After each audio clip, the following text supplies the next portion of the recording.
3, 2, 1.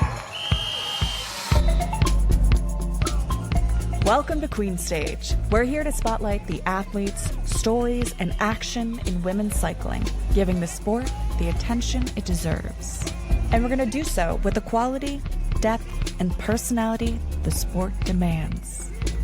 I'm Rosael Torres Davis. I'm Betsy Welch. I'm Anne-Marije Rook. And I'm Molly Hurford.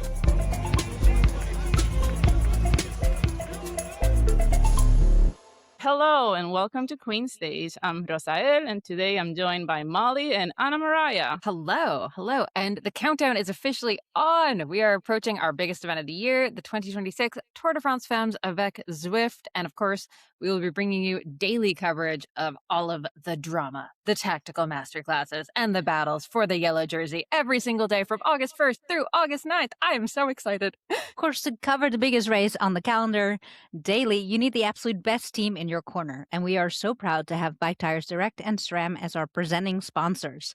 These brands are true champions of women's cycling, actively investing in the women's peloton, elevating the sport, and directly empowering us to bring you daily coverage of the racing all week long. Exactly. When industry leaders back women's racing and independent media, the entire sport wins. Before we jump into today's show, make sure you're subscribed, leave us a rating and a review, and send us your burning questions to info@queenstage.cc or find us on Instagram and Threads at queenstage.cc. And we also just launched a Queen Stage WhatsApp community, and the tour chat is already so good in there. So find the link to join in our Instagram page or podcast show notes. And we're doing a daily giveaway during the tour as well. We're giving away one of our Queen Stage musettes that you can see behind Rosael, full of goodies brought to you by Zwift and Bike Tires Direct. Yeah, and speaking of Bike Tires Direct, they have actually hooked up our listeners with a discount. When you're checking out of Bike Tires Direct, just use our promo code QueenStage, all one word, to get 10% off your order. Not only do you save some cash on your gear, but you're using a code that gives us a small kickback, which directly supports the show. Whew, so many announcements. Head to the show notes if you missed anything or need any of the links, and let's get into the episode. But before we do, if you're new to cycling, if this is your first time experiencing the Tour de France Femmes, we're going to go back to basics and give you a bit of Tour de France Femmes 101 at the end of the episode. But we wanted to dig in, just get to the meat and potatoes right away. Rook, what is so special about this race? So the tour, if you're tuning in for the first time, it's because there is such a disproportionate amount of fanfare and media attention on the Tour de France Femmes avec Zwift. Now, why is that? There's been 113 editions of the men's Tour de France. But for us women, this tour is actually kind of new. This is only the 5th year that we're having this iteration of the tour. And the last official Tour de France Femmes for women, the Tour de France Féminine, was actually held in 1989. It was won by Jeannie Longo, which means that when Vibes got the very first yellow jersey back in 2022, it was the very first time we saw a woman in the yellow jersey. So 33 years without women having a chance to vie for that iconic jersey. I was there on the ground. I remember looking around the peloton and being like, most of these riders have never experienced a women's tour in their lifetimes, which is insane. And so this is a new iteration. It's official. It's put on by the same people that put on the men's tour. It's got many of the same sponsors, the same jerseys. Everything's the same as the men's, albeit shorter. And the reason why you see so much fanfare and media attention is because that's intentional. It's orchestrated because, sadly, we still need to demonstrate to the organizers, to sponsors, and to the sport in general that women deserve a seat at this table, that we want to see an event like this. That's why Zwift has chosen Watch the Fun as their tagline. And it's just a reminder to tune in, click on all the things you can click on, and to engage with the event on social media. Because as I mentioned, we still need to show that women do belong in cycling. We do want to watch women race their bikes. And there should be a women's Tour de France. And I don't know about you guys, but for me, I am already almost forgetting the time that there was no women's tour. Yeah. It's It's true. starting to feel more normal, and I want more out of it. I'm demanding more out of it. And it's so great. I love to see Okay. it. I have to tell you, I've been thrilled because I've been doing some of the coverage of the men's Tour de France. And actually, I was told by my editor that we have to call it the men's Tour de France now. And I was so excited by that. Um, and it wasn't just because that's the right thing to do. They were saying it because people were getting confused. How great is that? That's Yeah, amazing. I mean, definitely. I'm still waiting on the day that they're held at the same time, both in July, the iconic month, the entire, country, the nation of France knows that July equals bike racing. But yeah, it's the 33-year reminder is both a showcasing of the gap that exists in the women and the men's side of the sport, but also how far we've already come. Yeah, absolutely. Also, if you have been feeling dissatisfied by the Tour de France, the men's Tour de France, just because it lacked some of the drama due to different things, I don't want to, throw any spoilers out there for you who haven't catch up with the latest stages. But I think that the women's Tour de France avec Zwift is going to be more unpredictable. So definitely stay tuned for that one. Yeah, and to give people a really quick summary of what has happened over these last 4 editions, this year being the fifth, is that the first edition, 2022, was a big spectacle. It rolled off on the cobbles of Paris on the Champs-Élysées and went up all the way to the Super Planche de Belfi. This was won very dominantly by Annemiek van Vleuten. She has since retired, but at the time she had won every Grand Tour, often more than once, and this was a very deserved victor. Then the next edition, 2023, was kind of wild. There was like hot days, rain, epic foggy climbs up the Tourmalet, and then it ended in a time trial, which was so cool. Like not a lot of races end with a time trial, so that was really cool. That was dominated by SD Works as a team. First, it was Lotte Kopecky in yellow, and then Demi Vollering took over. I think Lotte still got second in the GC, and Kasia Niewiadoma got third. Then in 2024, this edition went up the iconic Alpe d'Huez and was a showdown that will become the tightest battle in Tour de France history, men's or women. There was a measly 4 seconds that separated Kasia Niewiadoma from Demi Vollering, with Kasia finally taking the win after being on the podium the previous 2 years. And that brings us to last year's Alpine Showdown. Molly? Oh my gosh, I forgot about the 4 seconds. Yeah, it was Wild. epic. Absolutely wild. Last year, not 4 seconds, more than 4 seconds. We got the longest race that they've had. We had 9 stages, same as we're going to have this year. And this one, Pauline Ferrand-Prévot took the win. She was the first French rider in decades to win a Tour de France. So the French fans, the stoke level was high. She took control of the GC on the Col de la Madeleine during stage 8, usurping Demi Vollering and Kasia Niewiadoma. We didn't want to recap the entire 2025 because we don't have time for that.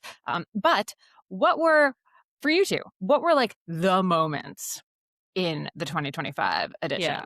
Well, just starting with that first stage where we got a clinic from Marianne Vos and Pauline Ferrand-Prévot. Like for a second, we thought that Pauline Ferrand-Prévot was gonna ride away with the win, but no. Like I should rewatch that stage. It was so amazing. It really had us at the edges of our seat.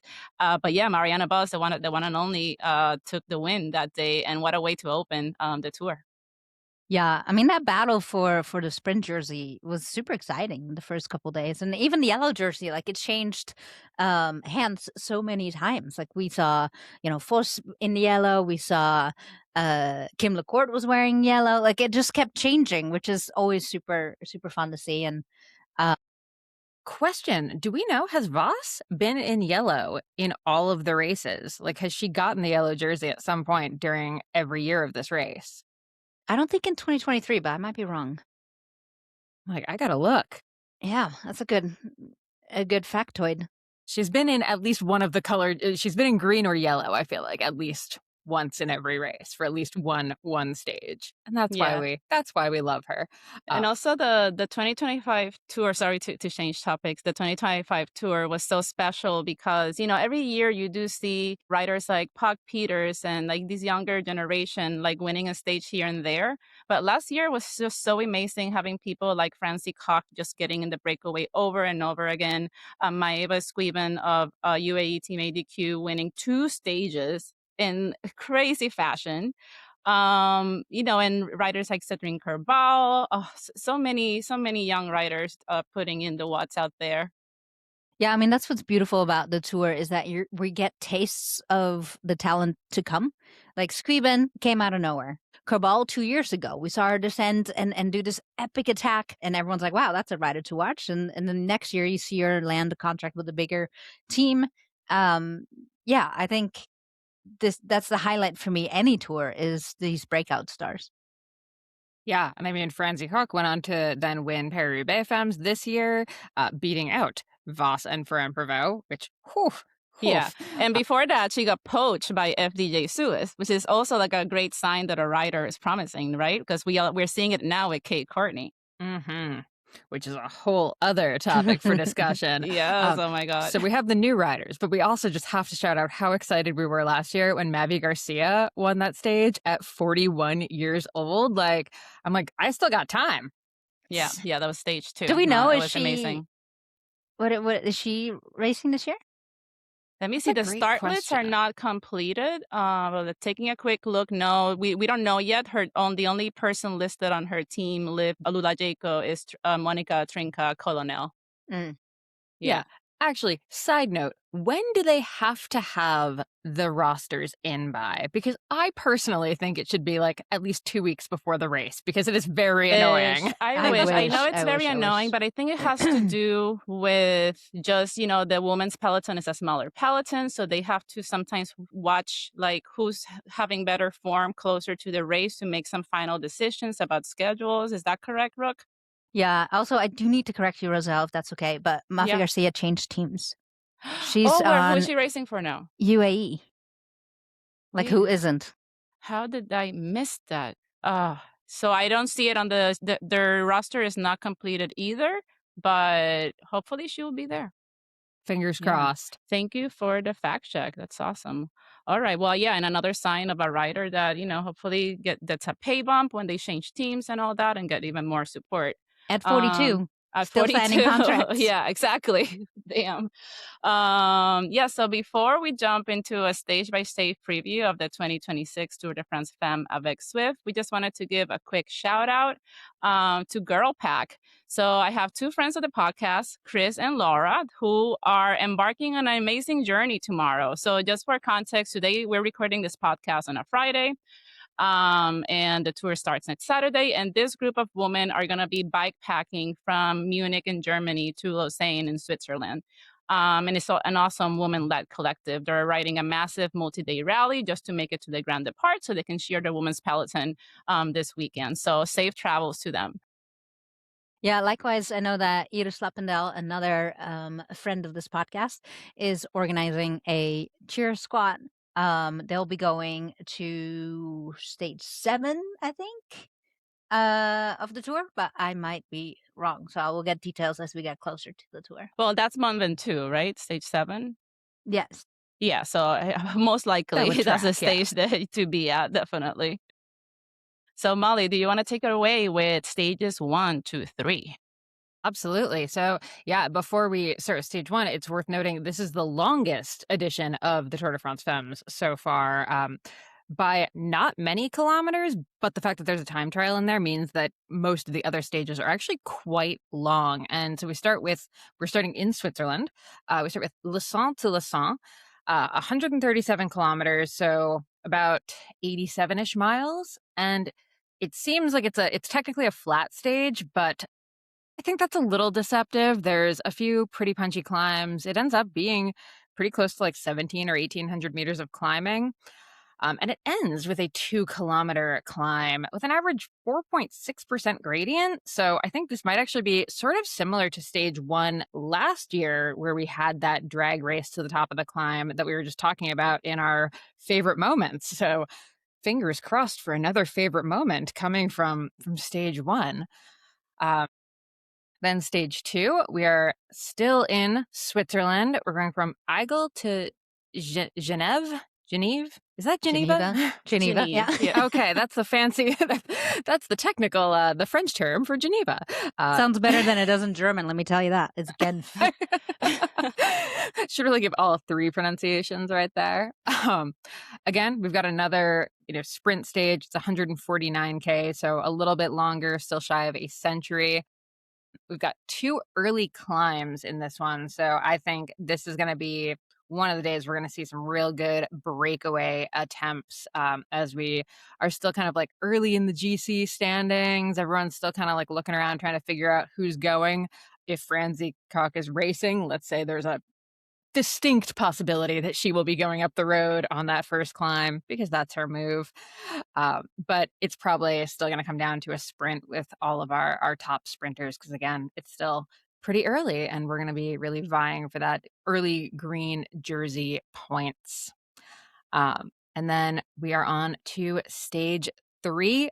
Also, side note, the calendar for this is fabulous because stage 1 is August 1st. So then every day is matched to the stage number. I do like that. I love it. My organized brain is so happy about this. Yeah. And It's, no like, so rest much days. easier. No rest days, so it's like it stays in order. Exactly. nice. Exactly. So this one, we're going from Geneva to Poligny. So we're getting back into France, just shy of 100 miles. And after just 10 kilometers of riding, the course starts going up. We're going on Col de la Facile, an 11-kilometer climb, average gradient 6.3%. So not so much that we're going to drop everyone, but enough that we're going to see some climbers. And I think that's going to be one of our first chances to see whose climbing form is the best. And we're going to chat about why that's going to really matter in this race. But I think we could also see some real good breakaways because there are a couple of punchier climbs in this stage. It's a long one. The heat could definitely be a major factor in this one, like it has been in the men's race. And there is a chance for another sprint in this stage. So these are definitely good ones to tune in, at least for the final chunk, if not the whole stage, I have to say. Yeah, here the early stages are important because it's not so much setting up the GC; it's about protecting your GC rider, and it's a chance for the the sprinters jersey and the other jerseys to start gathering some points.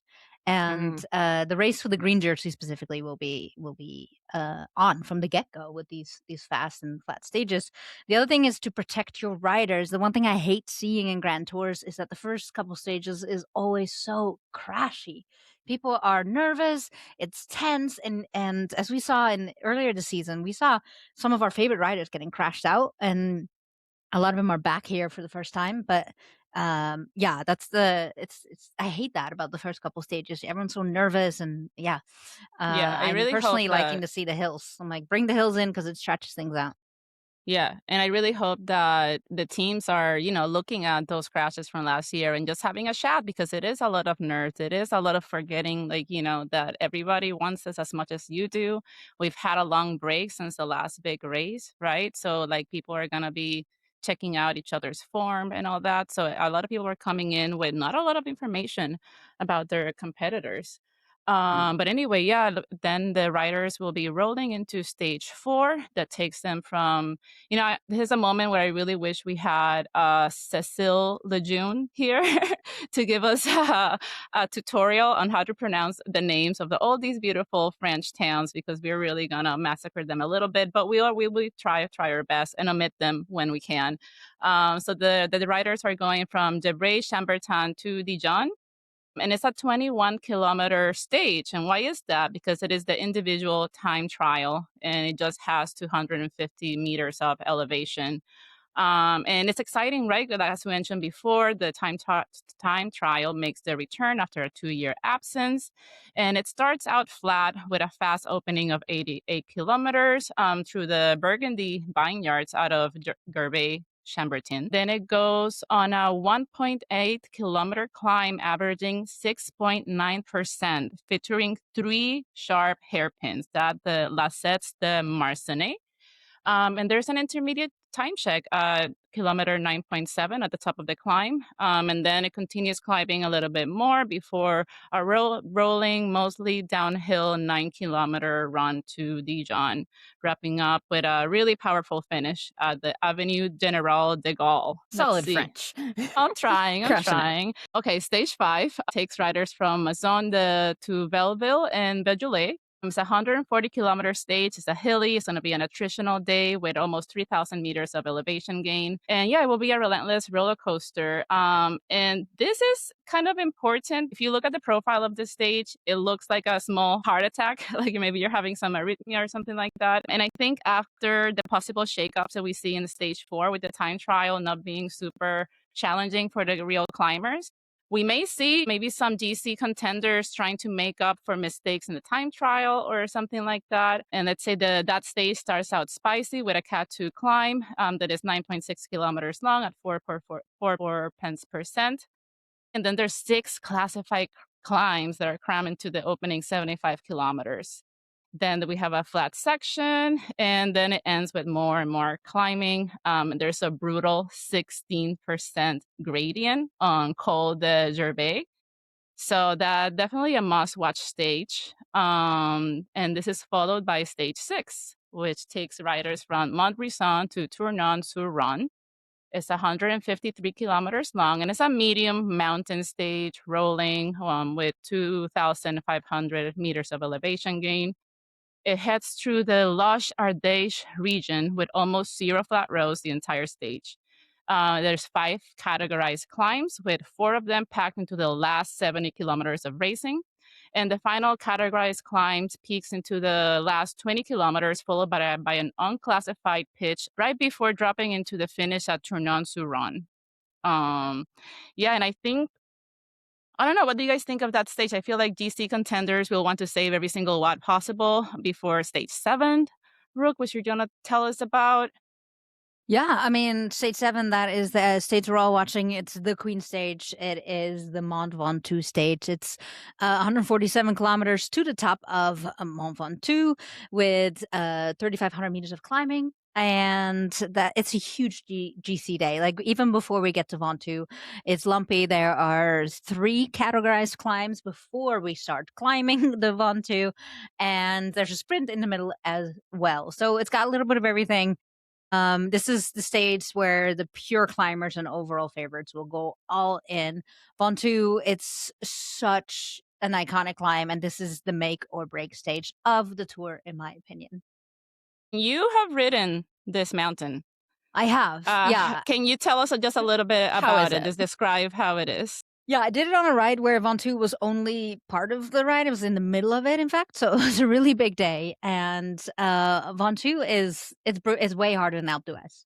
Alpe d'Huez is actually quite short. It's got all the hairpins. It's got all the history and iconicism. But the Ventoux is a royal B with a capital B. It is, you go through the forest and it's just a drag. You know, there's not much to look at. And you're just like, you're basically just dragging it out until the forest clears away and it's this wide open, windswept mountain. And, you know, the iconic images of this little weather tower on top of a completely barren mountain, that's when you see that, you still have an extremely long way to go. And depending on the weather, that's where you get just hit in the face with an absolute demoralizing wind.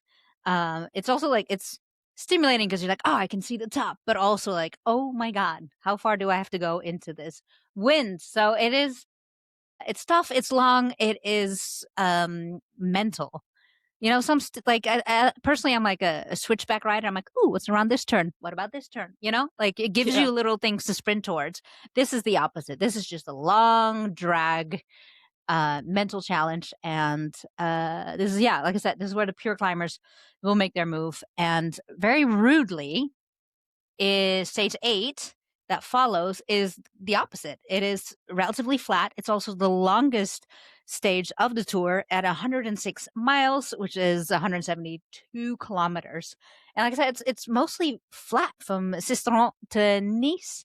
And I'm curious about why the organizers organize things in this matter, because we're going to see the GC basically be set on Ventoux, and then the next day they have to stay safe, tuck in, and do this long, potentially like just ride, almost like a recovery ride if you're a GC rider because your team is protecting you, to the finish. So this one, the stage 8 is one that has a couple sharp climbs near the finish, which could like open the door for a couple last showcasings for punchy riders and maybe some late attackers. But for the GC riders, I think the race will be determined the day before.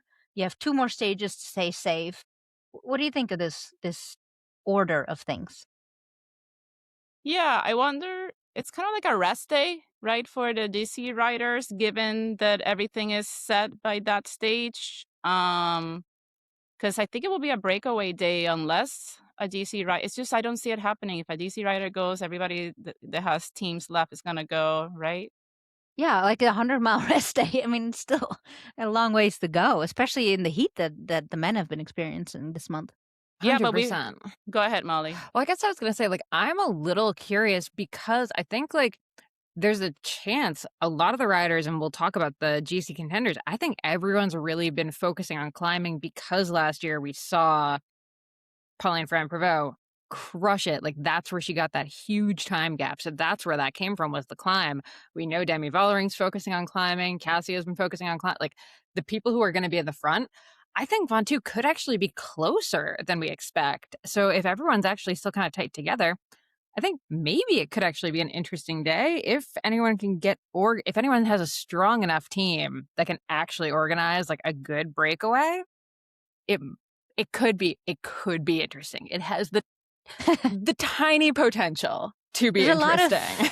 A lot of things have to go in your favor in order for a GC rider to be able to get away. 100%. I think more than anything, we're going to see maybe the battle for a points jersey is still ongoing. Maybe even the QM jersey, I think at that point is pretty much shaken out. So I think, yeah, it's a day for someone to get a stage, which there's nothing to sneeze at to win a stage of the tour.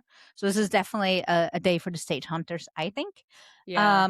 The last stage, stage 9, is a very short and explosive, not very short, it's a shorter and explosive 99 kilometers around Nice. It does 4 climbs, 4 ascents up the Col d'Ez.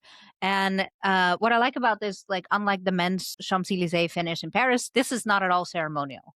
This is an opportunity for attacks, for last little bits of GC movement, because there are those 4 repetitive ascents, and it's just one last big showdown among the climbers and stage hunters. So I think that will definitely be a stage to tune in for as well. Yeah. So I think now that you mentioned that last stage, it makes more sense why stage 8 is designed a little bit differently. But yeah, no, it's gonna be super interesting because remember, we knew last year that Pauline Ferrand-Prévot had the jersey, but in the beginning of the stage, it was still very interesting, the racing. We had Kim Lecourt and her teammate attacking. Sara Gigante was also away for a while. So it depends how close the race for first place is, but maybe we'll see a really good race for second and third, etc. Mm-hmm. Now, wait, did you say, Rook, is the last stage, does it end at the top of the climb? I'm trying to remember. I know the profile is the 4 climbs, but is it finish at the top or is it finish with the descent? Whether it's actually or somewhere in the middle? No, actually, it's a flat finish. So they go up the climb 4 times. If you look at the profile, it's actually just 4 bumps repetitively. And then so there's a long descent and then a finish that is flat. So potentially a sprint finish even. Would be great to see a small group and then have a explosive sprint out of that small group. Yeah, and not only could this be a climber stage, it could also be a good descender stage, right? Because like looking at you, Krabal. Yeah, come on, we're counting on you. Yeah. It's gonna be one of those stages too that maybe the first 2 laps, because it's a circuit basically, they'll take it, they'll just scope things out, they're tired, taking it easy, and then the race will be on for the second half. Mm-hmm. Yeah, for sure. Yeah, we actually saw this in the men's this year, not to compare everything to the men's, but like that initial stage around Barcelona, but they had that same climb, super exciting. Yeah, that was pretty fun. And speaking of just stages that are exciting, what are your must-watch stages? Do you have like if people don't have the time to sit down and watch every single of the 9 stages, what would you recommend they watch? I mean, we're all eyeing Ventoux. No? Yeah, of Obviously. course. Yes, yes, yes. The To be Queen fair, I mean, stage. Yeah. to be fair, like we're eyeing this because we understand GC racing, like accumulative racing. If you just want some action, that may not actually be the best stage. If you want action, I'd say stage 9 for sure. Time trials are always fun to watch. And also actually the first 2 stages will be the ones where you get that edge of your seat. I'm not sure who's going to win kind of excitement. Yeah. How about you, Molly? I actually agree. Stages 1 and 2 are going to be really fun, not to mention they're on the weekend. So, bonus there. It's a little easier to watch instead of trying to sneak it, on your phone at work. Um, I'm going to disagree heavily with Rook on the everyone loves a time trial. As we all know, I hate the time trial. I don't hate a time trial. I hate watching a time trial. Fair And enough. I kind of interested by stage 8 only because I think it's the longest stage that we've ever had in this race in particular, and I think it might be the longest that we've had in women's cycling in general. So like I'm going to be watching it really like praying for fireworks because I want it to go well, just to like demonstrate that women can have a really exciting, really long race. That said, I really wish all of the racing would just get shorter and we could just go because the men's race, I believe, is like 240 kilometers is their maximum length. Of women's, it's 160 is the maximum. They actually had to get like special permission yeah. to run this stage this long. I would prefer that we don't get to where every stage needs to be like 120 miles, but I do like that we're kind of pushing the okay, where is the limit for the women's race? Like what is going to be exciting? So Yeah. I will be at least have the TV on for the entirety of that stage just to show them like, yes, I am willing to watch women's racing for 8 hours. Give me this. Yeah, no, definitely. And also, I mean, I think eventually the ASO will be forced to shorten men's stage racing just simply because of climate change and heat and all that. I mean, we already see it happening on occasion, so it may become the norm in the future just to be more efficient in when it comes to logistics and all that stuff. Not just Um, logistics, like excitement. Like some of them yeah. are so hmm boring. Yeah. Boring. Yeah, definitely. So for me, I think, definitely if you don't like a time trial, it's okay. Then just tune in to stage 5 because I think we may see a bit of a shuffling of the cards in stage 4 for the time trial. Maybe nothing crazy, but maybe there could be some surprises. But then maybe on stage 5, we'll see some people, some DC riders that may have lost time and with a really bad time trial may try to make up time for it or all kinds of fun things given of the profile of that stage, which is really bumpy. And thinking about, when we watched the Giro d'Italia women this year, we saw the time trial really shook things up and I would say made like Marlon Rooser like fight way harder the next day because she, as a time trial person, didn't have the best time trial and like was pissed the next day. So fingers crossed that one of the good time trialers doesn't have a good day and is like, I'm going to animate the crap out of this race on stage 5. Well, it's also the opportunity, right? Like Mara Reuser is by far the favorite to win this time trial, but she's also a low key favorite, I'd say, for the GC. And so if she'll be gunning for that time trial to set her up for the next couple stages. Because even going in with a little bit of cushion on the GC, it just gives you a little bit of extra oomph to climb Ventoux. Yeah, definitely. Mm-hmm.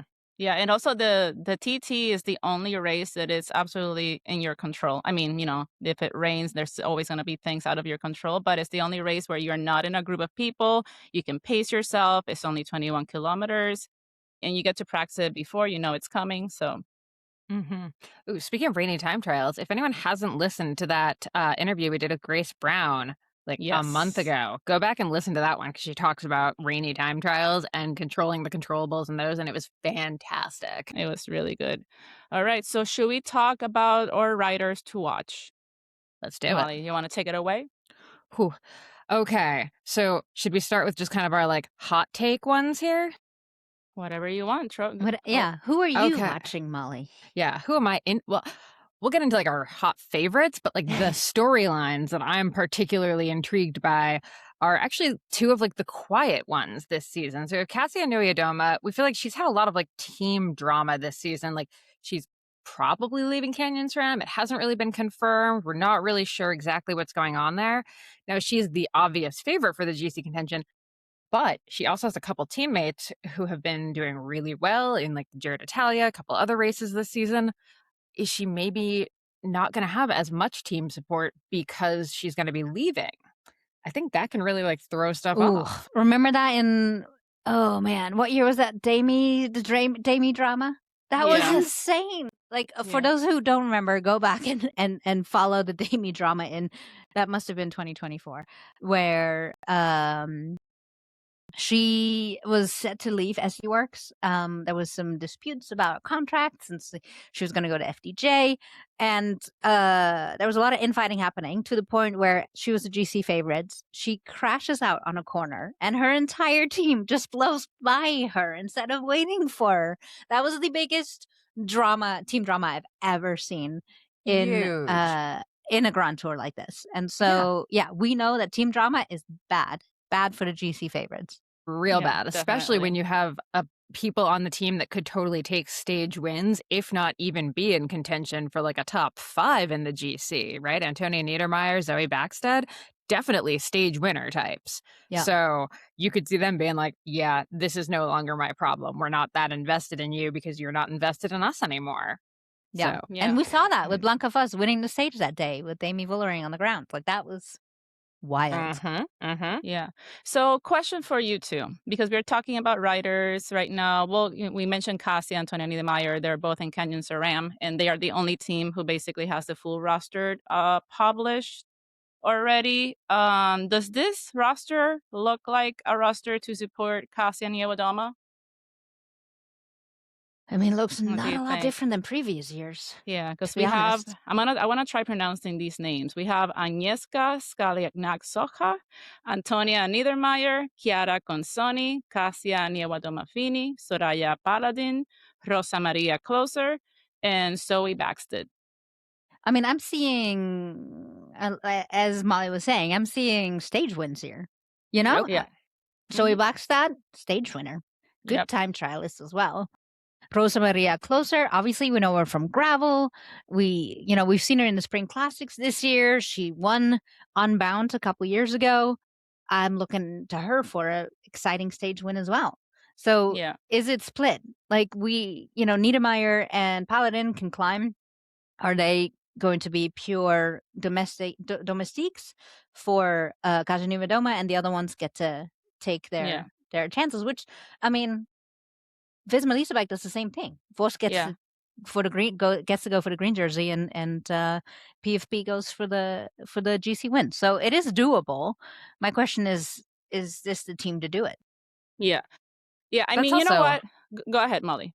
That's a lot of stage winners, though. Like Visma Liesebike, you have like, okay, Voss can get a stage, and then PFP can, go for the GC, and everyone else can support her.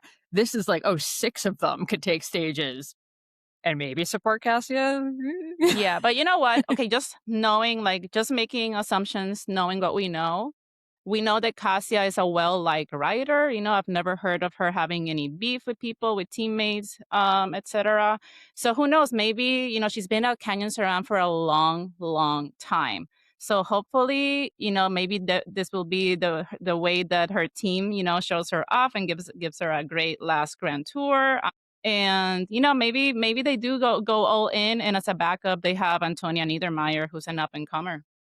Yeah, and if you were a betting person, you would look at a record, and like Kaja has been on the podium every single edition of this reiteration of the Women's Tour de France Femmes avec Zwift. So she's very likely to end up on the podium.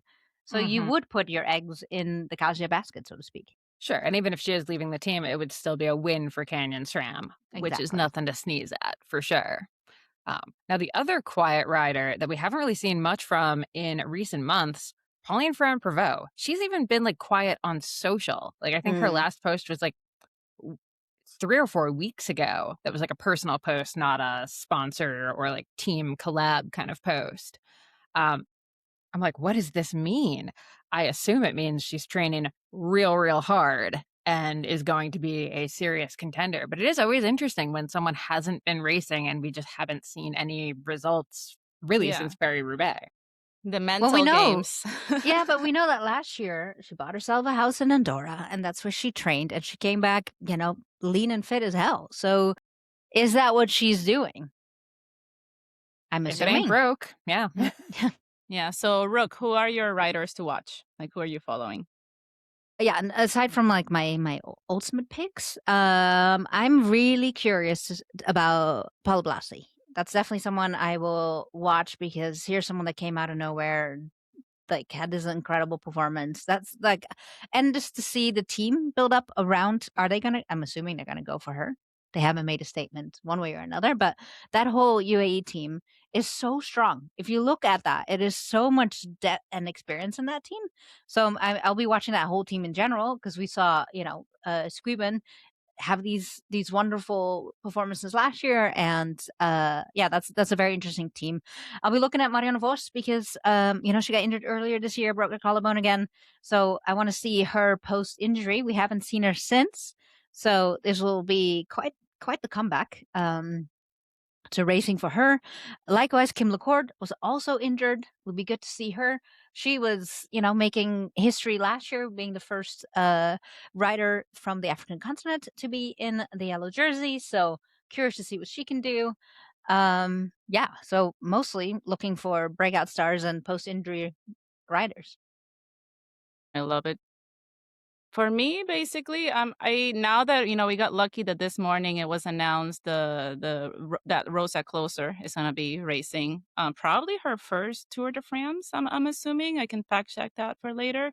But she's a very fierce rider. She is not afraid of a lot of things, and who knows, like maybe she'll be on a breakaway, and just like making the race exciting. So I really look forward to watching her race.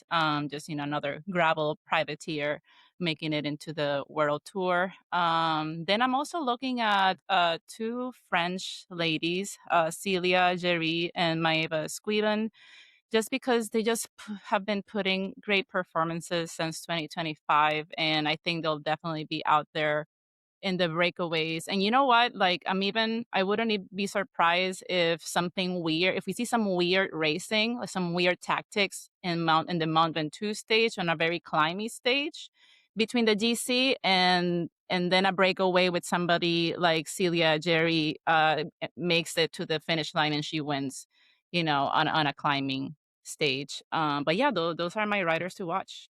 We haven't mentioned a certain American rider yet because we don't know if she'll be selected. Was Now would be a just good time. thinking. Yeah, now would be a good time to mention Kate Courtney. Most exciting news of this month is that she signed with FDJ. I thought she was looking at LA 2028, with her showing up at the US National Championships and then winning the US National Championships. I was thinking she just punched a ticket to the long list. She's got LA 28 on her radar, and boom, here comes this announcement. She signed for FDJ. Riding obviously in support of Demi Vollering, perhaps.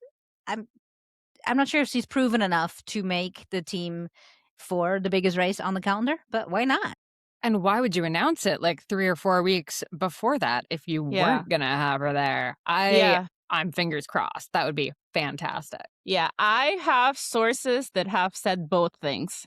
I had a source that said yes, and a source that said no. I'm not going to name names. So I think it's just maybe they just want to keep us on our toes. And maybe it's just things like, maybe right now she's not on the roster, right?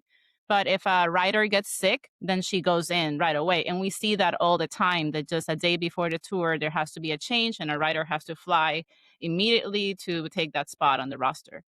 I mean, to take the pressure off Kate for a second, Mhm. she's not going to go ahead and win right away. She's not expected to do that. Like, she's 30 years old, signing for her first World Tour team, her first road racing team, period. Like, we're all excited because, she had a strong showing at Nationals.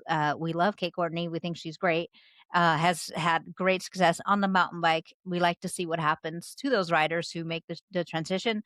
With that said, though, let's not add to any pressure of or expectations to what she's going to do should she get selected to the tour. But as always, it's nice to see the Stars and Stripe jersey out there. Yeah, definitely. Um, Go ahead, Well, Molly. I was gonna say we also haven't mentioned really Demi Vollering when it comes to GC contenders. We've sort of just listed out. We listed Pauline Prime-Prevost, PFP. We will continue to say PFP throughout the season. So if you're new here, PFP equals Pauline Prime-Prevost. Thank you. But so she's one of our main GC contenders. Cassia Nuado-Maffini, obviously also up there. Demi Vollering is I'm gonna say like the third of the big three as far as like the women who could win. She won in 2023. She's having a fabulous year. She won the Giro d'Italia Women, and seems to be really focused on the climbing aspect, which, as we know, could be a major factor in this year's race. Yeah, definitely. Yeah, it's interesting, right? Because yeah, Demi is up there, but we sometimes forget to actually like put some spotlight on her, and uh she's also like someone who went out this year saying, "I want the Giro. I want the pink jersey from the Giro. I've never won it before. I'm gonna go and do it." And she did it, and she wants to double. So we definitely can't counter out for the GC. And worth mentioning too that she's a very experienced rider. Again, a very likely candidate to be on the podium, if not the top step. Yeah. And what do we think about Anna van der Breggen of SD Works Pro Time? Because there is a time trial. She is a time trialist. She's just a legend. She's a climber. But we haven't seen her just like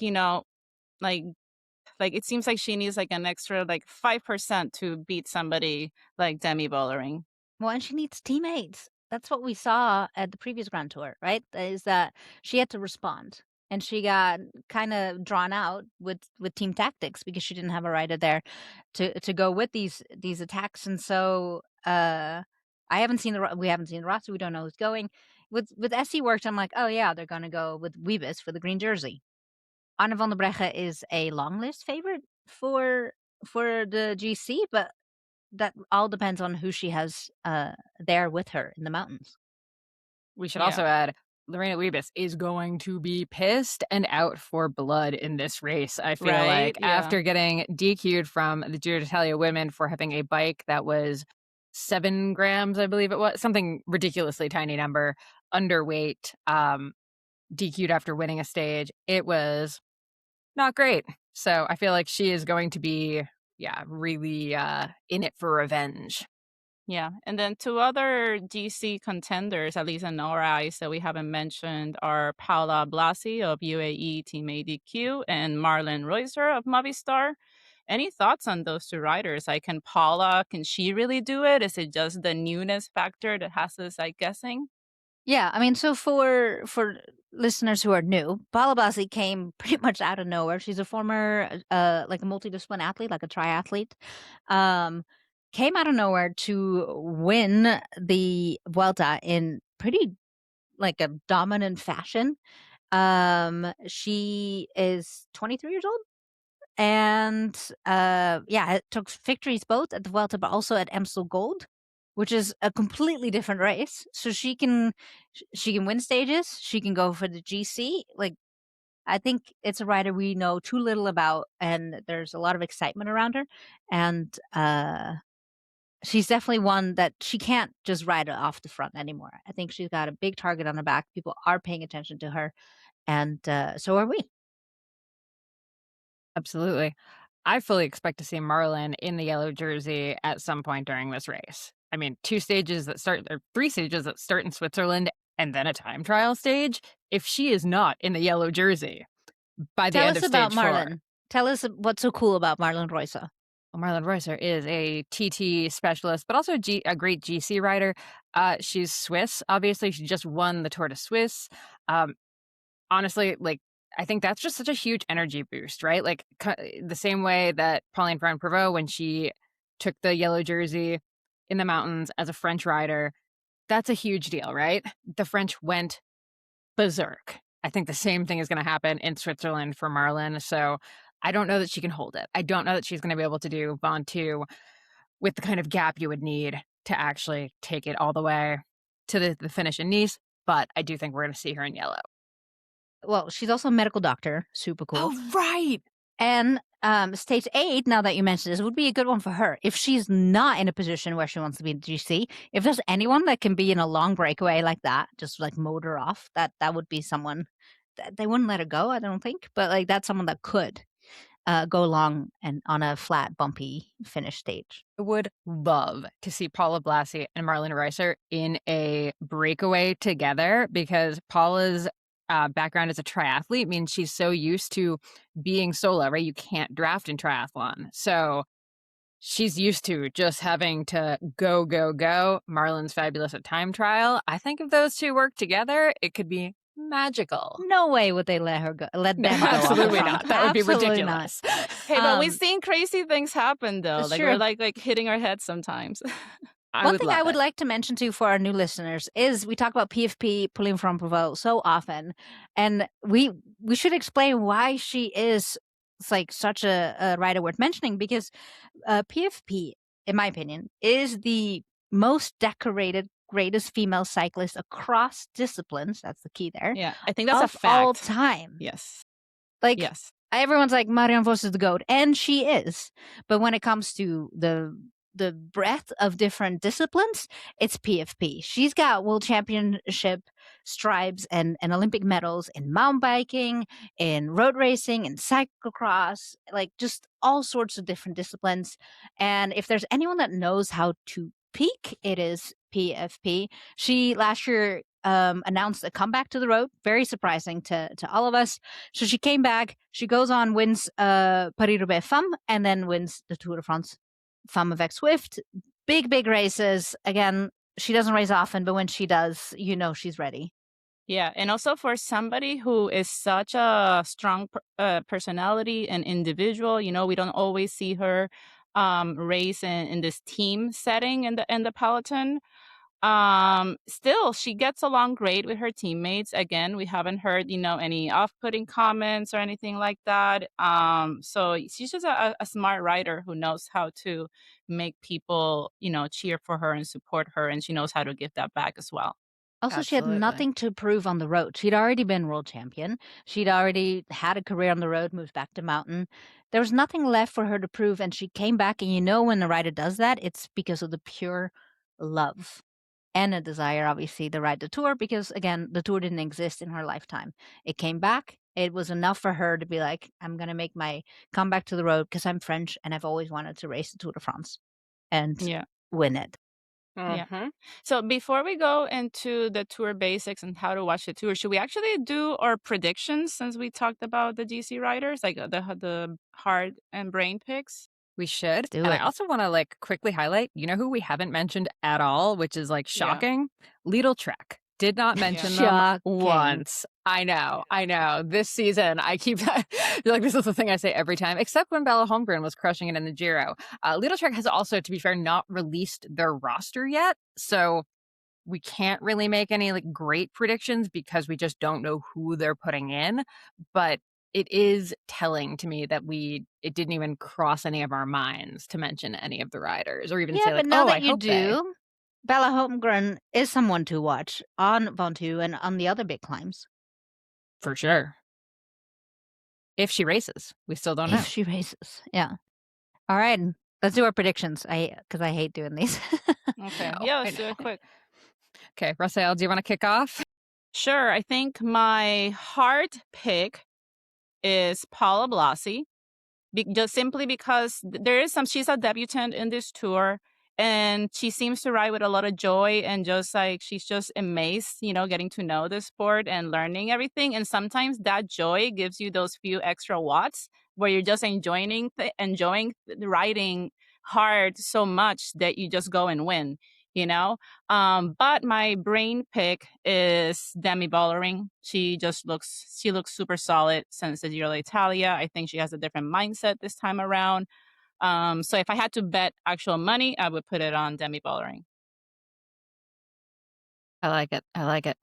Okay, so my heart pick is actually Pauline Ferrand-Barreau, which sounds like it should be a brain pick. But look, as we just said, greatest of all time. I love that she's a cyclocrosser. I love that her and Marianne Vos are friends. Like, I think we all sobbed at Paris-Roubaix Femmes when Pauline was leading Vos out and Voss didn't get it. We were all so heartbroken for both of them, honestly. And the fact is, like, PFP could have gone, and I think she would have won Paris-Roubaix Femmes if she wanted to, and she didn't. She stayed with Marianne Voss. So that's why she's my heart pick. She's also my brain pick, but and side note, you know what? I just want Pauline to have 1 year of winning this race where the conversation does not center around her weight, because that was so irritating to me last year. That was so irritating to all of us last year. And I just want her to get the kudos she deserves without just the barrage of negativity around it. Boom. Boom. Well, Okay, Rook. I'm so torn because like it's a mix of both of y'all. So my heart pick is, oh man, it's Blasi, because I'm like, ooh, young gun came out of nowhere. What can she do? Super exciting. And PFP for all the same reasons you just mentioned, Molly. Like, it's no woman has yet to win this thing twice. And coming out of nowhere, making your comeback, winning the Tour, she surprised everyone, including herself. Coming back to do it again, to prove that wasn't just a fluke, this is just how good she is, would be tremendous. So yeah, heart pick, Blasi, PFP. I cheated because I picked 2. But I am going last, so I can do whatever I want. And my brain Yes. pick is Demi Vollering. She just seems like the obvious winner. And after seeing what she did at the Giro, where I forgot she was there the first couple stages, and I was like, oh right, and then she wins the thing, and I think they've gotten really smart. And so as a team, I think they'll keep her well protected. We won't see much of her in the beginning, and she'll be there when it matters. Very Good good. one. Very good. All right. Well, since we do have a lot of new listeners, and I'm sure there's a lot of people out there who also maybe tuning in into the Tour de France Femmes avec Zwift or A Grand Tour for the first time ever, Molly, or I think Rook, do you want to start us off with a quick explainer of Grand Tour basics? Sure. Yeah. So we talked a lot about GC, and that's the general classification, which is the overall ranking of the race based on cumulative time. So you finish a stage, and the clock doesn't stop there. The clock just keeps running, stage after stage after stage. The person that has the lowest amount of time after those 9 stages wins the race. Yeah, Does that make exactly. sense? Yeah, it does. And then the exact time differences between each place, they really matter, whether they're 3 seconds or 40 seconds, because the one rider who finishes 40 seconds ahead of another, that 40-second gap is reflected in the overall standings. And riders can also earn time bonuses on certain stages, usually at the finish line or an intermediate sprint, which then is subtracted, is taken away from their total time. And then, the yellow jersey, it is the most important prize of the race, and it is awarded to the winner of the GC. Also, back to why every second is important. 2024, 4-second difference. The math was literally being crunched on top of the mountain. I was there. No one knew Yeah. who had won. Yeah, they 'cause crossed it the line. wasn't- They didn't know yet. Exactly. Whoever wins, whoever crosses the line first that day isn't necessarily the winner. The clock doesn't stop until every rider crosses. And so, yeah, it's a race within the race. Yeah, and that one is even tricky because there's also some bonus seconds, so they're getting some time back that was getting calculated in that. It's down to the wire like that, terrifying, nail biting. But if you're looking at the standings, if you're actually like looking at the list of riders and you're looking at the overall standings, so the winner is going to be at 0, or like the GC leader, sorry, is going to be at 0. And then if second place is, say, 30 seconds back, they're going to be 30 seconds, and it's going to go down like that. So you can see how far each rider is behind the person who's leading the GC. So that's a lot of what we're going to talk about every day. We talk about the stage win and who won that, but then we also talk about the GC standings, which are separate. It's a lot. It's very overwhelming, honestly, if you are just following this for the first time. So don't stress yourself out if you don't get it. Just kind of take it in, I feel like, and then by the end of it, you will have actually just absorbed so much that suddenly you realize you completely understand all of it. And we also ask questions. We'll be on the WhatsApp. We'll be WhatsApping as we're watching the stage. So feel free to just jump in and be like, I don't understand what's happening. And we'll be happy to explain. Yes, Exactly. definitely. Yeah. And then also, it's not just the yellow jersey. There are a couple other jerseys that we'll be talking about. So, first, we have the green jersey. That's the points scoring. So, that's really the sprinter's jersey. And riders earn points by placing high at the stage finishes, but also by winning the intermediate sprints along the route. So, you'll see just chunks along the route where suddenly everyone is sprinting. It's because it's a sprint section. Similarly, polka dot jersey is the best climber. So, there's categorized climbs throughout a stage. Again, those are going to be, you're going to have riders going for those specific jerseys. Climbs get points, same with the green jersey. So those are points, not times. Again, I realize very confusing. The other one that goes by time, though, is the white jersey, and that's worn by U23 riders. So riders who are under 23 years old. And they do that just to kind of show off, like, here's who the next generation or the coming up generation of riders is. That's a great way to really showcase some of that young talent. Yeah. And then wait, there's one Go more ahead. award we're What is forgetting. it? It's not a jersey. It's a medal Ah, you get. Well, two yes. actually. The most combative rider of the Ooh. stage. This is a jury awarded prize that the jury votes on who was the most aggressive, most daring, most, I don't know, stage hungry rider of the day. They get a special medal. And then there's a team competition as well, the best team in the tour. This is the accumulative time of the riders of each team. And there's an award for that as well. Yeah, and also a lot of these competitions within the race have their own money prizes, so they do mean a lot for teams, especially just because they spread that money out between them, the riders, the staff, etc. So it means a lot to them, and they're fun competitions to follow. Also, for people who want to really nerd out on all these like little things, because maybe if you're still new, you may still want to do that. There's websites like firstcycling.com, procyclingstats.com, and even the Tour de France Femmes website that will have like clear explainers of how the points work and like all the charts and all kinds of things. So please go visit those as well. And if you don't have a TV in front of you, on websites like Pro Cycling Stats, you can do the live stats for the stage, and it will show you who's on the breakaway, what is the gap between the breakaway and the group that has the yellow jersey, et cetera, et cetera. So there's a lot of ways to watch and understand the sport. And speaking of how to watch, we also got to tell you how to watch a tour, because surprisingly, it can be very difficult sometimes. But this being the main event of the summer is actually pretty easy. If you are in the United States, you can stream every stage live on Peacock. There's also going to be select stages and highlights on NBC Sports Network, including their YouTube pages. So you can always check their YouTube pages if you don't have a subscription. If you're in Canada, you can stream the whole race live and on demand on Flow Bikes.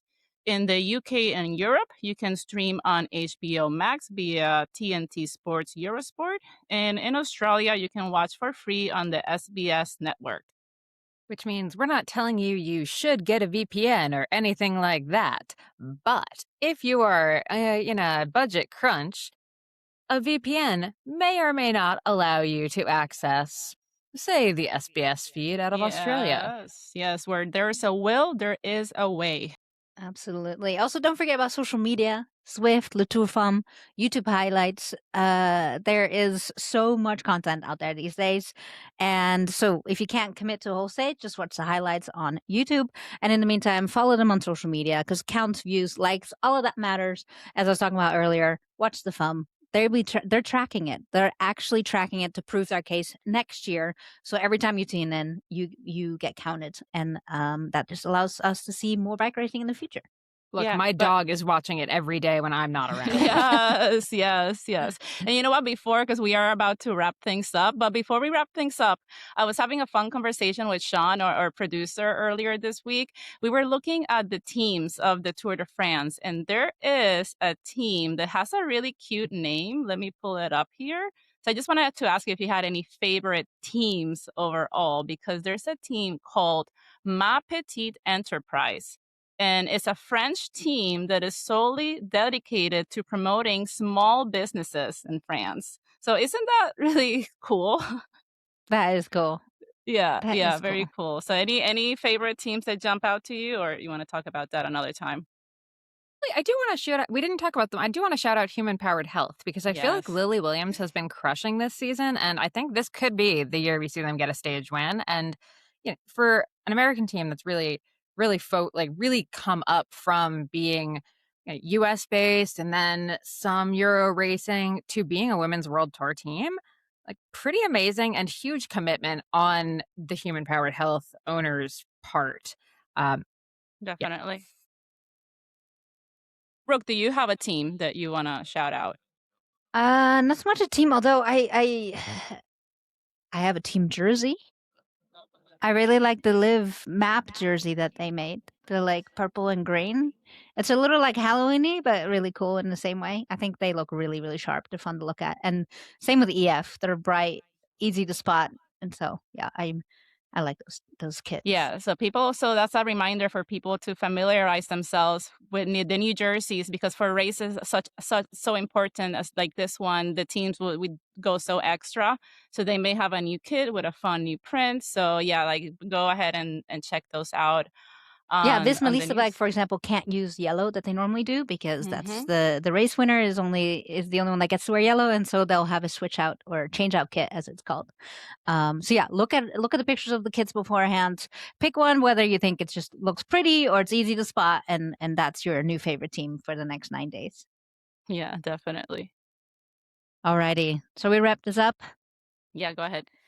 That wraps things up for us today at Queen Stage. A massive thank you to Bike Tires Direct and SRAM. Their genuine commitment to advancing women's cycling is what allows us to keep our mics on, the analysis sharp, and deliver daily podcast episodes from August 1st through the 9th. When you support them, you directly support the growth of the women's peloton.